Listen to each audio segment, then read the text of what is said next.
बहुत major updates यहाँ पे किए गए हैं डिज़ाइन वाइज, फीचर वाइज और dimension wise. H shaped LED DRL आपको मिलता है। 95 पे भी स्कूटर स्टेबल रहता है।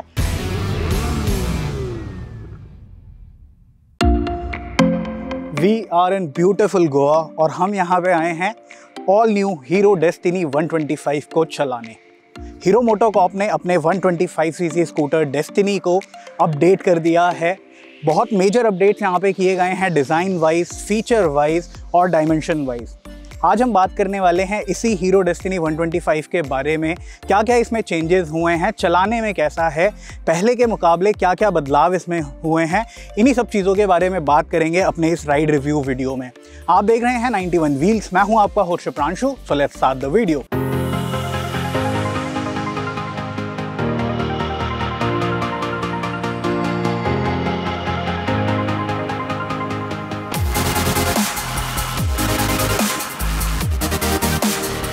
अगर हम स्टार्ट करें इसके डिज़ाइन से कि क्या क्या बदलाव डिज़ाइन पैरामीटर पे हुए हैं, तो जो इसकी एक नियो रेट्रो स्टाइलिंग आपको पहले मिलती थी वो अभी भी रखी गई है, बट कुछ मेजर डिज़ाइन चेंजेस यहाँ पे आपको दिखेंगे। जैसे कि अगर आप फ्रंट में देखेंगे तो फ्रंट एप्रन है उसमें काफ़ी चेंजेस किए गए हैं। थोड़ा सा बल्जी हो गया है, यहाँ पे आपको ये बल्ज देखने के लिए मिल रहा है। इसके साथ ही साथ डुअल टोन का यूज़ यहाँ पे किया गया है, जैसे कि हमारे साथ ये एमराल्ड ब्लैक कलर है। इसके साथ आप देखेंगे कि यहाँ पे ग्रे का ट्रीटमेंट आपको मिल जाता है सेंटर में। इसके साथ ही साथ आपको कॉपर क्रोम मिलता है यहाँ पे इंडिकेटर्स के साइड में। हेलोजन टर्न इंडिकेटर्स आपको मिलते हैं जिनकी पोजीशनिंग चेंज की गई है पहले से। मेटल फेंडर आपको यहाँ पे मिलता है। नीचे आपको डायमंड कट अलॉय व्हील्स मिलते हैं टॉप स्पेक ZX और ZX प्लस वेरिएंट में। इसके साथ ही साथ अगर आप हेडलैम्प को देखेंगे तो यहाँ पे भी आपको एक मेजर चेंज देखने के लिए मिलेगा।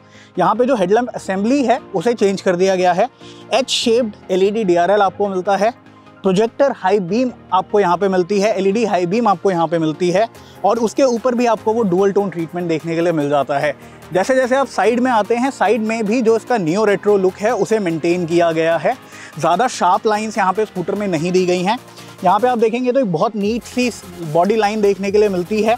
इसके साथ ही साथ जो डेस्टिनी की बैजिंग आपको मिलती है वो भी कॉपर क्रोम में मिलती है साइड प्रोफाइल में। साइड प्रोफाइल की अगर हम बात कर ही रहे हैं तो यहाँ पे हम डायमेंशंस का भी जिक्र ज़रूर करेंगे। यहाँ पे डायमेंशंस जो हैं वो पहले से बेहतर हो गई हैं। जो इसका व्हील बेस है वो पहले से लगभग 55 mm बढ़ गया है। तो व्हील बेस बड़ा होने के कारण यहाँ पे आपको बेटर स्पेस मिल जाता है। सीट बड़ी हो गई है, 790 mm सीट की लेंथ हो गई है, तो स्पेशियस सीट मिलती है आपको। टॉप स्पेक वेरिएंट अगर आप लेंगे तो आपको डुअल टोन ट्रीटमेंट सीट पे भी मिलेगा विद वाइट स्टिचिंग। पीछे आपको नए LED टेल लैम्प मिलते हैं विद H बैजिंग। आपको H शेप यहाँ पे भी देखने के लिए मिलता है। इंडिकेटर असेंबली जो है वो यहाँ ऊपर दे दी गई है। हेलोजन इंडिकेटर्स ही मिलते हैं with Chrome copper surrounding again.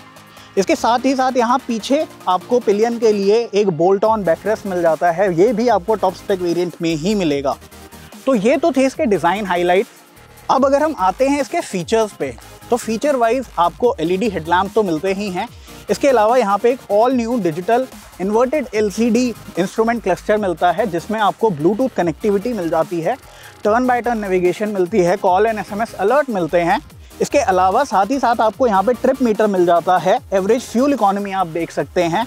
आप यहाँ पे डिस्टेंस टू एम्प्टी देख सकते हैं कि आपका स्कूटर रेंज कितनी देगा फ्यूल अप करने के बाद। तो फीचर्स भी यहाँ पे नए मिल जाते हैं आपको। इसके अलावा यहाँ पे आपको ऑटो कैंसिलेशन विंकर मिलते हैं। अगर आपने विंकर को ऑन किया है और आप बंद करना भूल गए हैं तो 80 मीटर के डिस्टेंस के बाद वो ऑटोमेटिकली बंद हो जाएगा।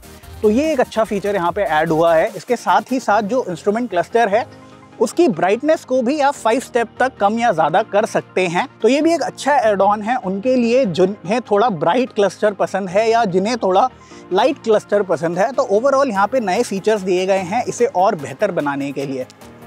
अब अगर हम बात करें आप स्कूटर लेते हैं उसकी प्रैक्टिकलिटी के लिए, प्रैक्टिकलिटी के मामले में स्कूटर में आपको मिलता है यहाँ पे जो फुटरेस्ट एरिया है वो आपको एक डिसेंटली साइज फुटरेस्ट एरिया मिलता है। वहाँ पे आप इजीली एक बैग कैरी कर सकते हैं या छोटे शॉपिंग बैग्स आप कैरी कर सकते हैं।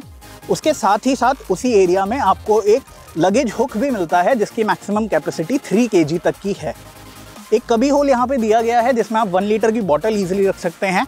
और जो मेन चीज़ है अंडर सीट स्टोरेज, तो अंडर सीट स्टोरेज भी आपको डिसेंट मिल जाती है। यहाँ पे ब्रांड ने कुछ भी अभी लीटर्स में क्लेम नहीं किया है कि कितने लीटर का एरिया है, बट फ्यूल फिलर कैप पीछे होने की वजह से आपको ये हाफ स्टोरेज एरिया ही मिलता है। जो इसके राइवल हैं जैसे कि टीवीएस जुपिटर 125, वहाँ पे आपको एक ये फुल एरिया मिल जाता है टू कीप योर स्टफ, क्योंकि उसमें जो फ्यूल टैंक है वो आगे है। कन्वीनियंस के लिए वो ज़्यादा बेहतर है, बट यहाँ पे आपको वो लिमिटेड स्पेस मिलता है। एक फुल फेस हेलमेट आप यहाँ पे नहीं रख सकते हैं, आप यहाँ पे हाफ फेस हेलमेट रख सकते हैं, या जो नॉर्मल साइज़ के फुल फेस हेलमेट आते हैं वो रख सकते हैं, बट उसके बाद यहाँ पे कुछ और रखना थोड़ा पॉसिबल नहीं है। तो प्रैक्टिकलिटी के मामले में ये अपने राइवल से थोड़ा पीछे ज़रूर है, स्पेस आपको थोड़ा कम ज़रूर देता है, बट ओवरऑल एक डिसेंट साइज़ का अंडर सीट एरिया आपको मिलता है। इसमें भी आपको एलईडी इल्यूमिनेशन मिल जाती है, तो ये थोड़ी और कन्वीनियंस हो जाती है अगर आप रात को कुछ सामान इसमें रख रहे हैं। मोरओवर अगर हम देखें तो फ्यूल फिलर कैप यहाँ पे पीछे बहुत नीटली डिज़ाइन किया गया है, काफ़ी अच्छे से कवर किया गया है, आप उसे देख नहीं पाते हैं जब तक आप इसे ओपन नहीं करते हैं। तो फ्यूल फिलर कैप यहाँ पे दिया गया है। फ्यूल कैपेसिटी की अगर बात करें तो पहले आपको मिलती थी 5 लीटर की फ्यूल कैपेसिटी और अब मिलती है आपको 5.3 लीटर की कैपेसिटी। तो अब अगर एर्गोनॉमिक्स की बात करते हैं तो मेरी हाइट 5'10" है और मैं यहाँ पे स्कूटर पे आराम से बैठ पा रहा हूँ। इग्रेस और आउटग्रेस काफ़ी अच्छा है, यहाँ पे मेरे लेग्स पूरे प्रॉपरली ज़मीन पे लग रहे हैं। अगर मैं इस स्पेस की बात करूँ तो यहाँ पे मेरे लेग्स को प्रॉपर स्पेस मिल रहा है। अगर मैं अकेले राइड कर रहा हूँ तो मैं यहाँ आराम से बैठ सकता हूँ। सीट की कुशनिंग अच्छी है, इतनी ज़्यादा सॉफ्ट नहीं है कि आपको परेशान करेगी थोड़ा दूर राइड करने के बाद, और ना ही इतनी ज़्यादा हार्ड है कि वो आपके लिए अनकंफर्टेबल होगी। तो ये ध्यान रखा गया है कि कंफर्ट आपको प्रॉपर मिले। अब अगर मैं बुलाऊं अपने डीओपी जूलियन को कि वो पीछे बैठ के दिखाएं कि कितना स्पेस पिलियन को मिलता है।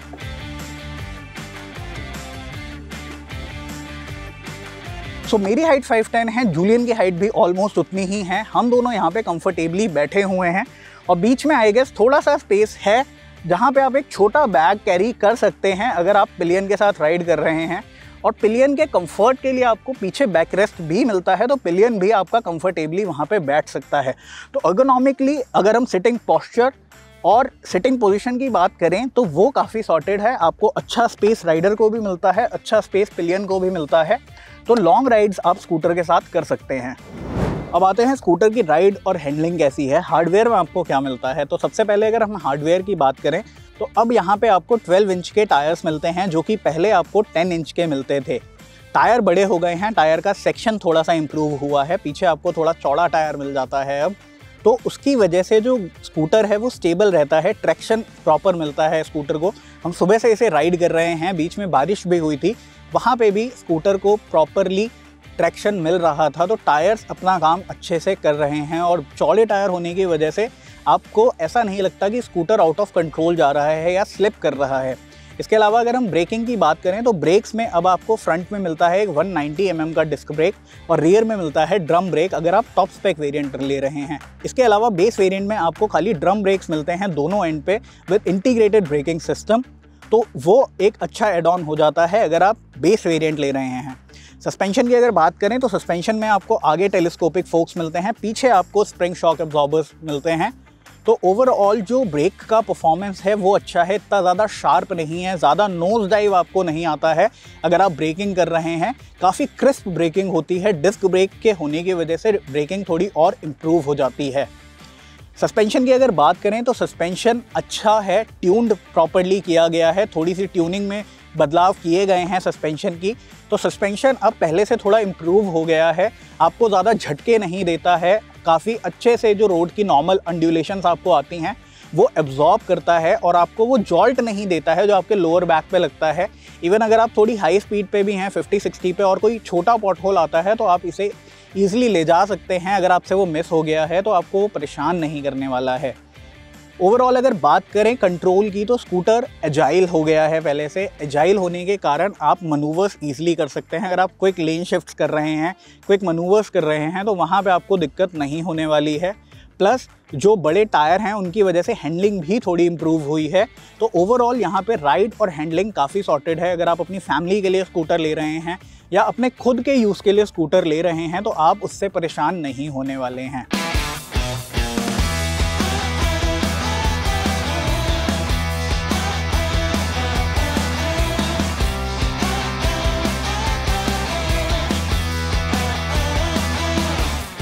अब अगर हम बात करें कि परफॉर्म कैसा करता है, जो इसका मेन पार्ट है, इंजन में कोई बदलाव नहीं किए गए हैं ज़्यादा। हाँ, ट्यून इसे दोबारा किया गया है, जो इसके पावर एंड टॉर्क की ट्यूनिंग है उसे ज़रूर बदला गया है।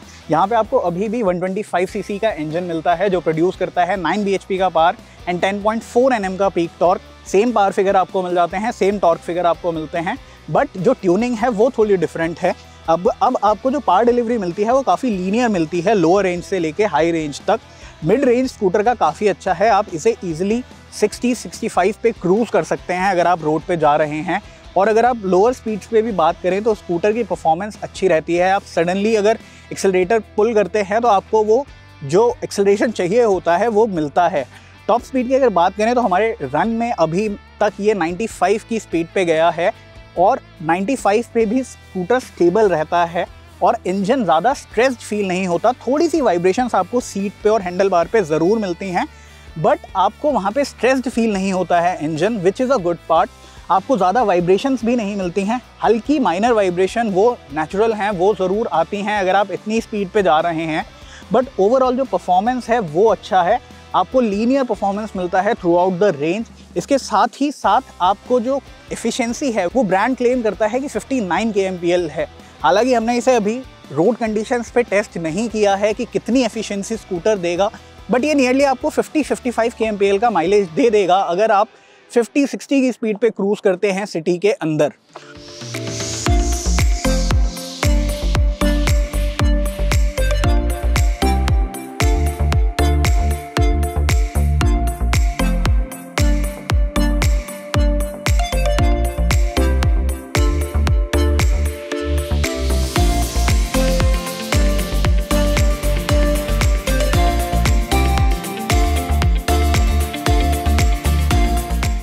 ओवरऑल जो परफॉर्मेंस है वो अच्छी है, उससे आपको परेशानी नहीं होने वाली है।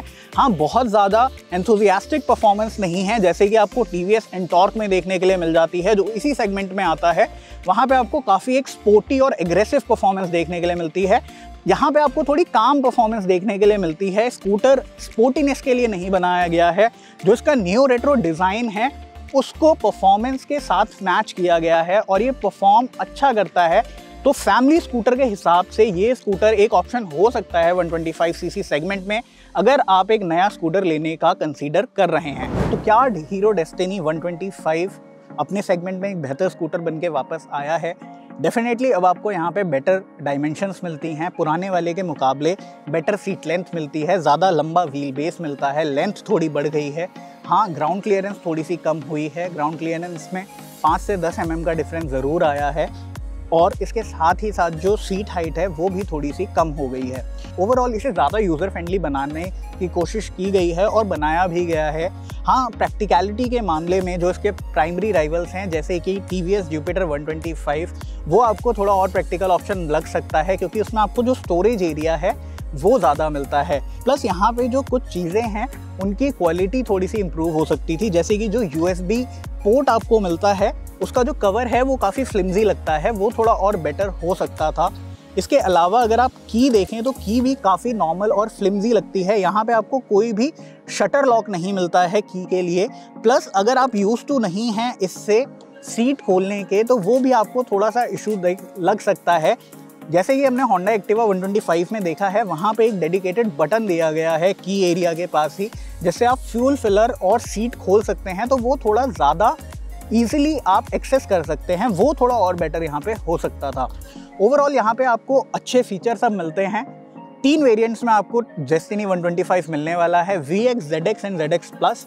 VX वेरिएंट में आपको डिस्क ब्रेक नहीं मिलेंगे बट एलॉय व्हील्स मिलेंगे ड्रम ब्रेक के साथ। वहाँ पे आपको फुली डिजिटल क्लस्टर नहीं मिलेगा, एनालॉग क्लस्टर मिलेगा with a digital display for your odometer and trip meter. तो ये कुछ फीचर्स हैं जो बेस वेरिएंट और टॉप वेरिएंट को अलग बनाते हैं। ओवरऑल अगर आप कंसीडर कर रहे हैं एक फैमिली स्कूटर लेना तो डेस्टिनी 125 आपके लिए एक अच्छा ऑप्शन हो सकता है। अच्छी फिट एंड फिनिश आपको मिलती है, डिसेंट फीचर्स मिलते हैं, डिसेंट स्पेस मिलता है, परफॉर्मेंस भी एक फैमिली स्कूटर के हिसाब से अच्छी मिल जाती है आपको यहाँ पे। हाँ, अगर आप एक एंथुजियास्टिक राइडर हैं, आपको वो स्पोर्टी परफॉर्मेंस चाहिए तो शायद TVS एंटॉर्क आपके लिए एक आंसर हो सकता है। बट अगर आप एक स्कूटर ढूंढ रहे हैं अपनी फैमिली के लिए तो वो हीरो डेस्टिनी 125 ज़रूर पूरा कर सकता है आपके लिए। आपके क्या व्यूज हैं हीरो डेस्टिनी 125 को लेके? Do let us know in the comment section. Video पसंद आया हो तो लाइक करना ना भूलें और चैनल को सब्सक्राइब जरूर कर लें।